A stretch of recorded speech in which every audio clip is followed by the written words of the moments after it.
বং রেসিপিতে তোমাদের সবাইকে স্বাগত জানাই। আশা করি তোমরা সবাই খুব ভালো আছো, আমিও ভালো আছি। আজকে তোমাদের জন্য আমি নিয়ে এসেছি একদম সহজ নিরামিষ একটা রেসিপি, আর খুব তাড়াতাড়ি হয়ে যায়, খুব কম ইনগ্রেডিয়েন্টসে হয়ে যায়, ঘরে থাকা জিনিসেই তোমরা এটা বানিয়ে ফেলতে পারবে। নিরামিষের দিন আমাদের খুব মনে হয় কি রান্না করব, সেই জন্য ভাবলাম তোমাদের সাথে নিরামিষ এই রেসিপিটা শেয়ার করি। আর এই গরমকালের সবজি দিয়ে এটা তৈরি করব পুর ভরা চিচিঙ্গে। খুব সহজে হয়ে যায়। কি কি উপকরণ দিয়ে কিভাবে করছি সবটাই আমি তোমাদের সাথে শেয়ার করছি, তোমরা দেখতে থাকো। এই মটর ডাল আমি আগের দিন রাত্রে ভিজিয়ে রেখেছিলাম। এটাকে একটা মিক্সিং জারের মধ্যে দিয়ে দিচ্ছি। মটর ডালের সাথে কাঁচা লঙ্কা দেবো, যে যেরকম ঝাল ভালোবাসো সেই মতন দেবে। আর এর সাথে আমি কিছু ড্রাই স্পাইসেস অ্যাড করব, সেটাও আমি তোমাদের দেখিয়ে দিচ্ছি। এই চিচিঙ্গে দিয়ে কিভাবে আমি মটর ডাল দিয়ে রেসিপিটা করব সবটাই শেয়ার করতে থাকছি। এর মধ্যে দিয়ে দিচ্ছি আন্দাজ মতো সল্ট, অল্প টারমারিক পাউডার দেব, সেই সঙ্গে দিয়ে দেবো কাশ্মীরি রেড চিলি পাউডার একটু কালারের জন্য। আর এটার একটা পেস্ট তৈরি করে নেব। পেস্টটা তৈরি করে রেখে দেবো। আর সেই সময় আমি চিচিঙ্গেটাও কেটে নেব। সমান সমান টুকরো করে কাটছি, দেখো তোমাদের দেখিয়ে দিচ্ছি টুকরোগুলো কিরাম হবে। খুব বড়ও না, আবার খুব ছোটও না। দেখো ঠিক এইরকম মাপের কেটে নিচ্ছি। আর এর ভেতরের অংশগুলো কিন্তু একদম ক্লিন করে নিতে হবে, বার করে দিতে হবে, কারণ এর মধ্যে আমি ডালের পুরটা দেব। এইভাবে ভেতরটা একদম পরিষ্কার করে নেব। খুব সহজ, তোমরা কিন্তু বাড়িতে অতিথি এলেও এটা অনায়াসে বানিয়ে দিতে পারো। আর এখানে একটা জিনিস তোমাদের বলে রাখি, যে দেখো ডালটা আমি যখন পেস্ট করেছিলাম আমি একটুও জল দিইনি। এতে কিন্তু জল থাকলে হবে না, মানে জলও ব্যাপারটা থাকলে হবে না, কারণ আমার চিচিঙ্গেটা যে আমি কেটেছি বা ভেতরটা ক্লিন করেছি দুটো দিকই খোলা।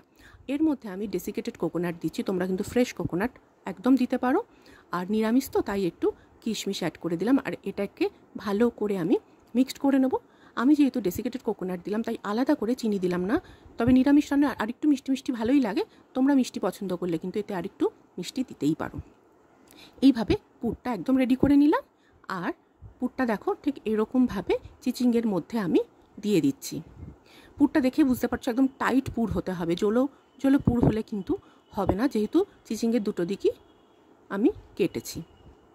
পটলের দোরমা বানিয়েই থাকি, তাই ভাবলাম একটু স্বাদ বদল করতে চিচিঙ্গের মধ্যে পুর ভরে যদি নিরামিষ এই রেসিপিটা করি কত ভালো হবে, স্বাদও বদল হবে। একঘেয়ে সবজি খেতে ভালো লাগে না বাড়িতে, তো এটা অবশ্যই তোমরা ট্রাই করো। এবার ডিশের মধ্যে আমি নিয়ে নিচ্ছি অল্প একটু নুন, সেই সঙ্গে নিয়ে নেব অল্প একটু হলুদ, একটু কাশ্মীরি রেড চিলি পাউডার আর অল্প একটু বেসন। আর এই স্পুনটা দিয়েই আমি এগুলোকে একটু মিক্সড করে নেব। দেখো ঠিক এইভাবে এটা মিক্সড করা হয়ে গেছে। এবার এই যে আমি চিচিঙ্গাগুলোর মধ্যে পুর ভরে রেখেছিলাম, চিচিঙ্গাগুলো গায়ে ভালো করে এটা কোট করে নেব, যাতে খাওয়ার সময় পুরটা যতটা সুস্বাদু লাগবে চিচিঙ্গের বাইরের অংশটাও খেতে তোমাদের ততটাই ভালো লাগবে। ঠিক এইভাবে কোট করে নিতে হবে। আর এগুলোকে আমি সর্ষের তেলে ভেজে নেবো। এটা অবশ্যই সর্ষের তেলে ভেজো, খেতে অনেক বেশি ভালো লাগে। আর লো ফ্লেমে এটা রান্না করতে হবে, ভাজতে হবে, না হলে ভেতরটা কিন্তু কাঁচা থেকে যাবে। আর একটু সময় দিয়ে লো ফ্লেমে নেড়ে চেড়ে এপিট ওপিট করে ঠিক এইভাবে ভেজে নিতে হবে, তাহলে বাইরে ভেতরে দুটোই খুব ভালোভাবে ভাজা হয়ে যাবে। একদম রেডি গরম গরম পুর ভরা চিচিঙ্গে। এটা কিন্তু তোমরা চায়ের সাথেও যেমন খেতে পারো, ভাত ডালের সাথেও কিন্তু এটা সার্ভ করতে পারো, ভীষণ ভালো লাগে খেতে। তোমরা অবশ্যই এই সহজ রেসিপিটা ট্রাই করো আর আমাকে জানাতে ভুলো না তোমাদের কেমন লাগলো। আমার আজকের এই রেসিপি তোমাদের ভালো লাগলে একটা লাইক শেয়ার করে দিও প্লিজ। আর চ্যানেলটা সাবস্ক্রাইব করে আমার সঙ্গে থাকার অনুরোধ রইল। সবাই খুব ভালো থাকো, সুস্থ থাকো। আবারও ফিরে আসবো নতুন কোনো রেসিপির সাথে।